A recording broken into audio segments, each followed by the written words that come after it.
Saudara-saudara yang terkasih, tadi Romo Ulun mengatakan kepada saya, Romo Ulun kenal ya?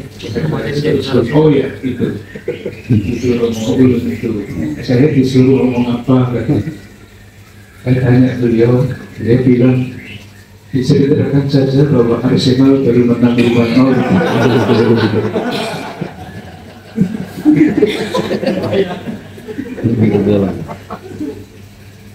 Provisiat sudah menyelesaikan pertemuan nasional Komsos, pasti sudah banyak kekayaan yang ditimba dan saling dibagikan di dalam pertemuan yang berapa hari kamu ya? 4 hari.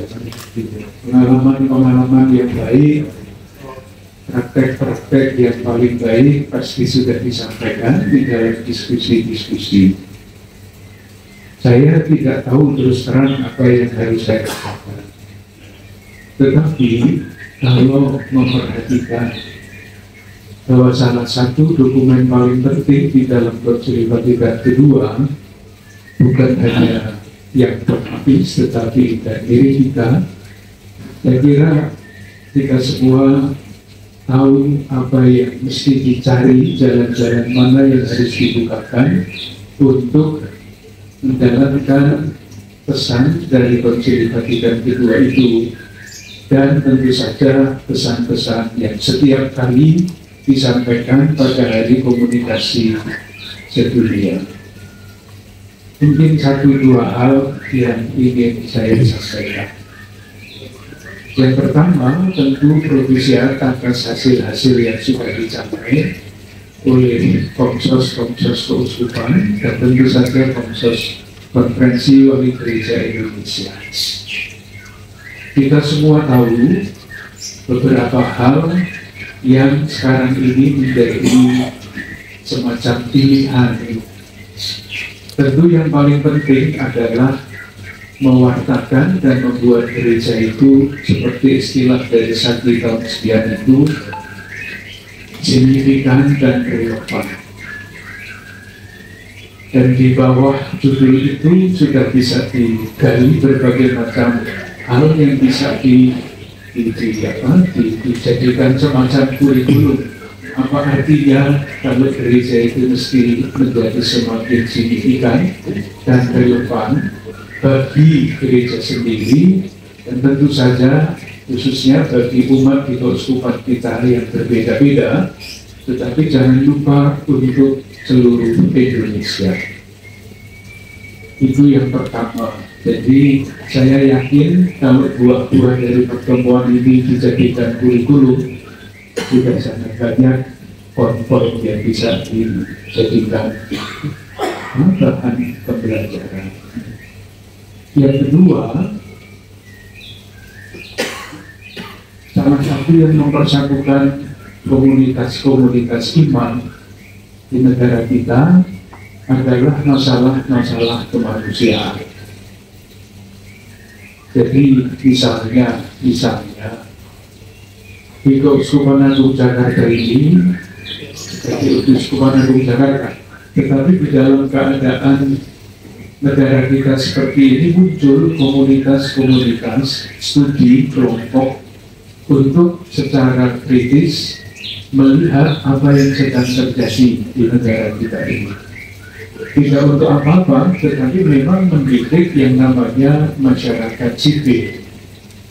Karena pendidikan tidak merata, faksi-faksi juga banyak, hoax-hoax juga tak terbilang jumlahnya.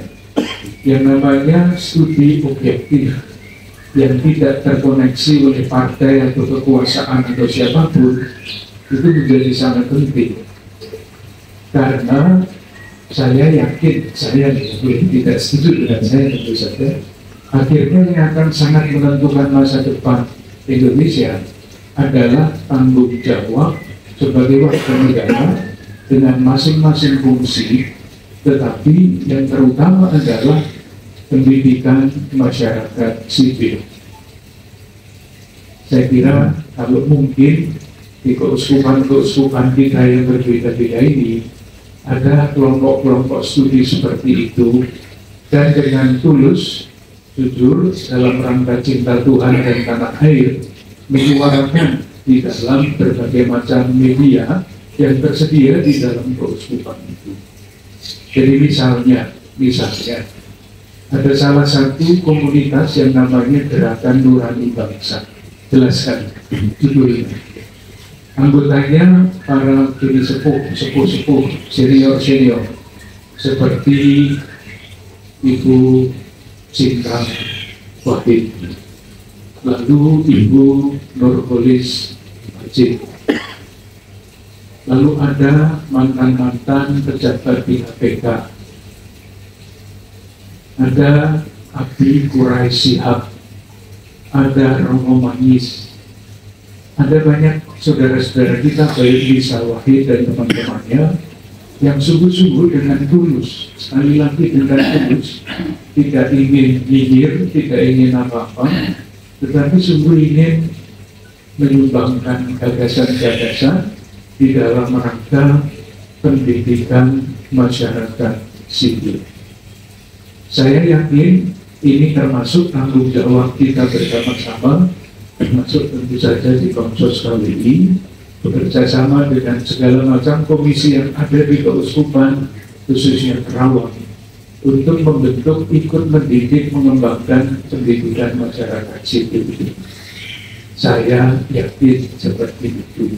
Kalau demikian, lalu gereja antara lain dapat semakin bertambah signifikan dan relevan, tidak hanya untuk dirinya sendiri, tetapi juga untuk masa depan bangsa kita. Kasus masalah-masalah yang harus dihadapi oleh negara kita kan banyak sekali. Jadi misalnya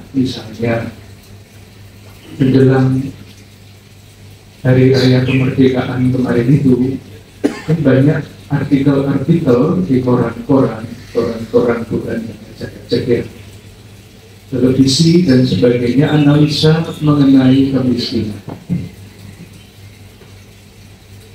yang sangat mencolok.